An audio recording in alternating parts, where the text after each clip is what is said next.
Jerusalem, it said, is built, made up of 12 precious stones that we would make into jewelry now.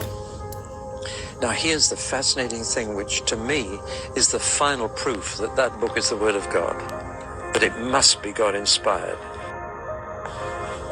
In the last generation only, we've discovered how to make purer light than we had before. Most light is bouncing around, waves crashing into each other, going in all directions, so that the light coming from that spotlight still lights this side of my face by reflecting off that tinsel up there. We're used to light coming at us from all directions. But we've now discovered how to send light in one direction. Laser light is the most common. You've seen laser light beams straight as a die. But we've also got what we call cross-polarized light. A polarized filter, if you can imagine, allows light through like that. But if you put another polarized filter at right angles to that, you've really got a very fine filter.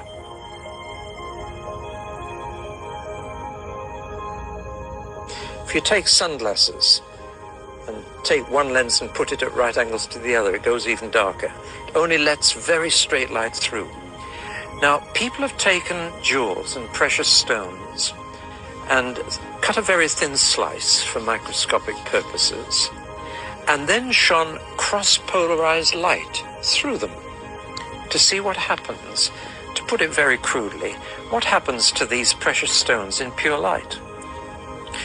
And one of two entirely different things happens with every jewel.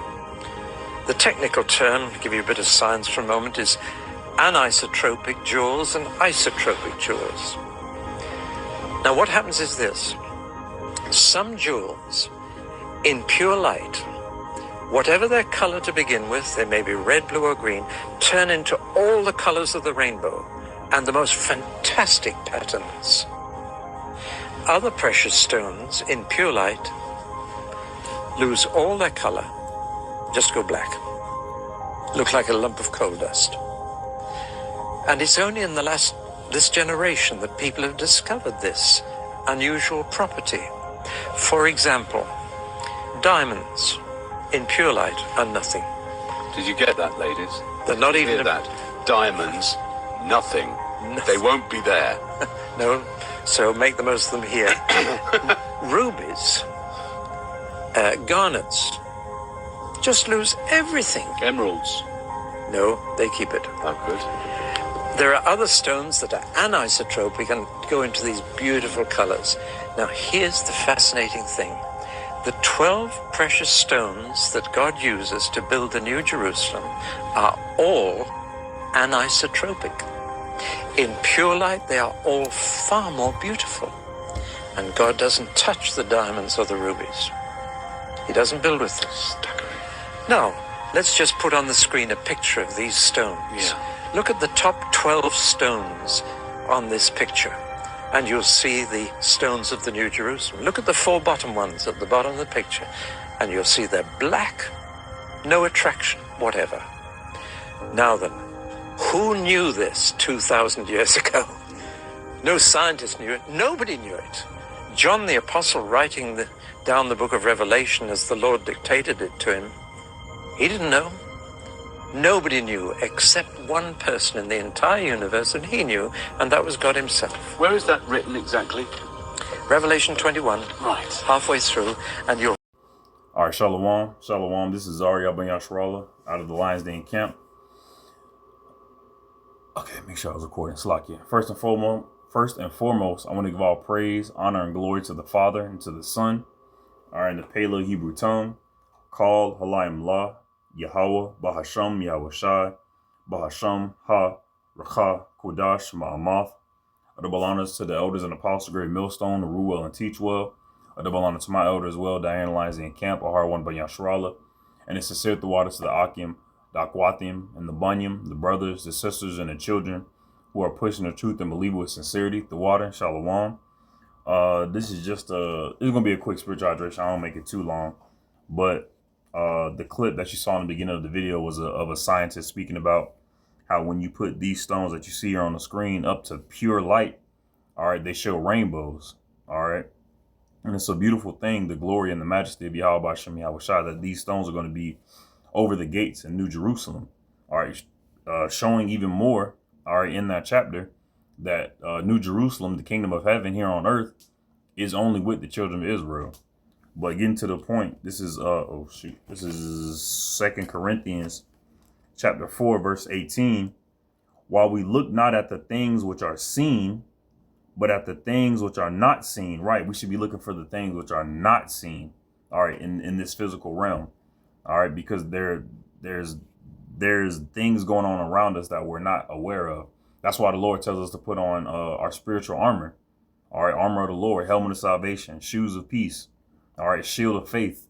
All right, so we can quench the fiery darts of the wicked. Those all that is spiritual. We have to make sure we keep our spiritual guard up. All right, what's that man name? Alazar of Sakari, Guerrilla Hebrew. All right, he's taking his armor off. He says he doesn't want to be a part of the Israelite community. He says that he still prays to the Lord. What name he chooses, I don't know. What name he says, I don't know. He says he still follows the commandments. He says that he still is considering himself an Israelite, but at the same time, he wants to be in the world. All right, he wants to have his sins for a season. All right, referencing Hebrews 12 and 26. All right, he wants to live footloose and fancy free, but we got to remember, going back, but at the things which are not seen, for the things which are seen, all right, this physical realm, this carnal physical realm, Esau's pride, the pride of 2/3 of our people, so-called Negro, Latinos, and Native Americans, who are the Israelites that the Bible speaks of. All right, guns, money, drugs, you know, all the stuff that makes up the abomination of this carnal realm. All right. For the things which are seen are temporal. All that's temporal. All this chaos, all this wickedness, all this blasphemy is temporal. But the things which are not seen are eternal. Right. The Lord. All right. His heavenly majesty. All right. But pretty soon that's going to be seen here on earth. All right. The spiritual realm that surrounds us right now that we're not aware of, the demons that hop on people, the angels that hop on people. Well, I say angels hop on people, but we being those angels, we being those messengers, but also the angels who we can't see. All right. The angels who we can see the vehicles of when we look up into a night sky. All right. All that are eternal. All that is eternal. All right. What's the name? Shoot, knowledge, wisdom, truth, understanding from the Lord. All right, all that is eternal. That's why we should get the eternal things rather than the temporal things. All right, and just referencing that clip in the beginning of this video, all these stones that you see, I'm looking at them now. All the stones that we see, all right, are stones that show us things that we can't see with our carnal eyes, and it's a beautiful thing that these stones are going to be over the gates of New Jerusalem, further reinforcing that only Israel can be saved. All right, but that's all I had on that. I pray and hope this was edifying. Keep praying, keep fasting, keep reading, keep absorbing the Lord, Yahweh Bashem Yahushua, in the Paleo Hebrew tongue, Yahweh, which means he exists because he does. You can look up into the sky and see the firmament that was made by him, or see the firmament that was designed by him and made using Yahushua. The word firmament, I forget the Hebrew name for it, but when you go into the definition of it, it says fastened, all right, a solid structure, and we can see those things. All right, the glory and majesty of Yahweh Bashem Yahushua. You know, Kahalayim Layah Bashem Yahushua. Keep in the faith. Shalom.